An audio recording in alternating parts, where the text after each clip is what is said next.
السلام عليكم، مرحبا بكم مع سيدي مولاي. انا شغل فيتنامي هنا www.sidimoulay.com. حنا رانا هنا في دوزان شون تاع نجمة الارض. بالك كاين بزاف الناس ما تعرفش نجمة الارض كيفاش عامله الشجره تاعها، كيفاش عامله الحبه تاعها قبل ما تكون يابسه. انا جبت لكم اليوم باش تعلموا.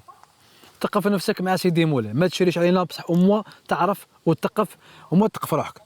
تبعني شوف هنايا مشينا ساعه باش لحقنا الشجره تاع نجمة الارض. دوك تبعني تشوف باش نروحوا نشوفوا الحقل هذا اللي يبعثونا له.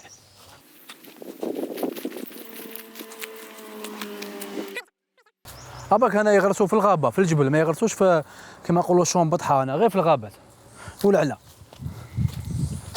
اول خطره نشوف الحبه تاع نجمة الارض كيفاش عامله. الله اكبر، شوف الله يبارك. يا ما نقدرش تنحيها، فهمت بصح الله يبارك. يا روح شوفها، قربت شو انا دقيقه. هذه هي الشجره تاع نجمة الارض، الله يبارك. هذا كل واحد والهوايه تاعو.